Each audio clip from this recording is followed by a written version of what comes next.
Hey, September the 16th currently, 2018. Pretty soon won't be very long until it's the evening here. And as I mentioned before, I'm going to go see Owen Benjamin over here in San Antonio, Texas, secret location.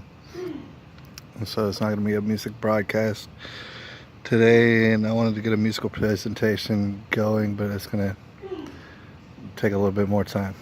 All right. In the meantime, I have, I don't know, 3 or 4 videos that I've shot.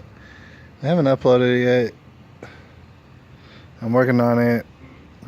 The uploading sincerely is the hardest part. Alright, it's tedious. I can't never keep my phone charged, this and that.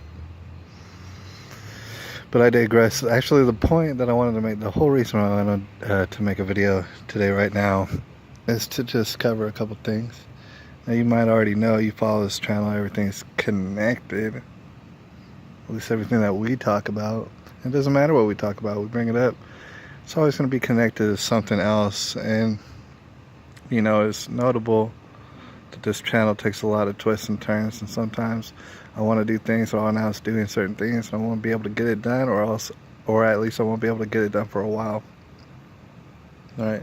But everything, every last situation, we've covered a lot of situations. I went over hundreds of videos over the years. It's a lot. It adds up, and I remember every one of them if you to bring them up. But I wanted to talk about 2 specifically today because I was inspired earlier about a video, and of course I've been seeing a lot of videos, and I've been hearing a lot of podcasts, a lot of people talking. Earlier I heard a video, I was listening to a man by the name of Brandon Straka, and if you're at all familiar with the Walk Away movement, which is pretty dang big and it's growing all the time, then you're familiar with Brandon Straka. He's heading it up. There's going to be a big gala or event or something right before Halloween, like October 27th or 28th or something. Walk Away, and they're going to walk, and they're going to have a march. I think they're going to have a march and then like a gala or something. I can't remember, but they're definitely having a march over there in Washington, D.C., in front of the Capitol, in which they say, you know, look at us. They're forcing everybody, hey, look at us. We're all different. We're all different types of people, and we're coming together, right? Against hatred, against fear and stuff. We're all, here on this channel, we're kind of familiar with what Brandon Straka has been doing, and a lot of people along with him. He had a dialogue earlier with a lady by the name of Roseanne Barr. You might have heard of her. Right? I've heard of her my whole life. All right, so Roseanne Barr and him were having an interesting conversation. And if you were to take Roseanne Barr's word for things, you know, it stands to reason that, you know, she's kind of been ran all over. There's a lot of people out there who love to say she's a racist for some sort of reason, or this and that. They just want to demonize her. You know, she came out for Donald Trump. They wanted to demonize her is what had happened. And it's all real shameful. And what she describes, or at least what she described with Brandon Straka, if you were to go ahead and take her word for it, it's very similar to a situation that we discussed a while back. A while back we were on a tip, and we were considering the testimonies of people who are on death row. And of course we're still considering that. We're still watching this from this and that. I have subscriptions to people who talk about a lot of things going on death row. Right. One particular situation that we shared simply because it was so popular back in the day is Aileen Wuornos, right? They did all sort of documentaries. They made a movie about her. They weren't secretive or anything like about the fact is the movie they made. And it was called Monster. Charlize Theron, Christina Ricci, and this and that. They made a movie called Monster, in which Charlize Theron, I believe, had a major part in producing the movie. Certainly she made a lot of money off the movie. It was kind of a success. Like I said, it was popular. If I say Monster, Charlize Theron, people know what I'm talking about. All right? And they might not remember Aileen Wuornos' name, but Eileen Wuornos is who the story was based off of. And it's interesting to think about how the Roseanne situation is very, very similar to Eileen Wuornos' situation. Even though, one's on death row and the other one isn't. I understand that completely. But other than that, it's the exact same. All right, to describe Eileen Wuornos' situation, and of course we made a video about it. A lot of people made videos about it. Eileen Wuornos, of course, you know her story. She was murdering people and stuff. She wound up going to death row, and they put her to the execution. All right, but Eileen Wuornos, according to her own testimony, quite clearly showed towards her last dying days, was saying all sort of things that are very contradictory to the story that was told in Monster.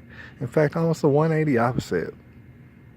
All right, meanwhile, the movie was based off of Eileen Wuornos. It was very shameless. It was very obvious. Right? Yeah, I mean, it was Charlize Theron did not deny the movie, and she claimed that she did all this research. And okay, so Eileen Wuornos is what sold the movie. You have to understand, right? You could not make that same movie. It would not be as appealing. It would not be as attractive. It would be something else entirely, unless you based it, on Eileen Wuornos, her style, her presence, her story, for that matter. Right? Of course, you needed Eileen Wuornos in order to even make the movie Monster. Without Eileen Wuornos, the movie Monster never existed. Nobody ever made money that way. All right, so in that regard, Eileen Wuornos is entirely to be given credit for all the money that was made. Period. Every last dollar. Right? And then when you look at the fact that it's so sinister to think that Charlize Theron really, really did not, agree or believe Eileen Wuornos' actual official statements on the matter. Totally, basically disregarded them, and still stole Eileen's image, basically stole her name, stole her whole story, and changed it however she would like. All right, used her name. Eileen Wuornos was the one making all the money, though, except Eileen Wuornos saw none of the money. All right, and she saw it in no sort of sympathy or anything like that. Her story, by the way, the one that she tells, is way more interesting. Completely way more interesting than Monster anyways. All right, but a lot of people wanted to play that off. As far as Roseanne Barr, quite simply, I want to express to you that, without Roseanne Barr, there is no Roseanne. And people are still trying to, that's what's weird. They're taking what Roseanne created, and I know Roseanne created it. I know nobody else did, because that's her dang name. It's on the show and everything, and it's like, dude, that's her style, that's her presence. That's what, since basically almost since I was born, this is what people have been seeing on television. It's Roseanne. I understand it's not my favorite show in the world, but it was very popular. It's extremely popular, man. All right, why? Here's the thing. A lot of people like John Goodman. A lot of people like the different various actors from Roseanne. But why? Because of Roseanne. That's why they tuned in. Right? So meanwhile, now you got Roseanne being completely disrespected. They're going to take her show, kill her off, from what I understand. I mean, that's sinister. Number one. Number two is, from what I understand, to go even further, they're not only going to kill Roseanne off from Roseanne and change the title to The Conners, like anybody's going to watch it. And nobody in their right mind is going to watch it because they tuned in for Roseanne and you took her out. So they're going to tune out. And that's just obvious. I mean, that's basic common sense. All right. And not only that, to add insult to injury, they're gonna kill off her character with an opioid overdose. I mean, when you take that in, it's like, just soak in how sinister can they really make things. All right, knowing that all sort of people all over the country are dealing with that sort of certain problem. All right, and not only that, they're gonna kill off the. Why? Because she was a Donald Trump supporter. She must be addicted to opioids. I mean, it's nuts. It's all over the top nuts. They're taking Roseanne and they're trying to make all sort of money. First of all, they already made all sort of money, thanks to Roseanne. All right, they need to be thanking her. Meanwhile, they're about to go ahead and take a nosedive, and that's obvious. All right.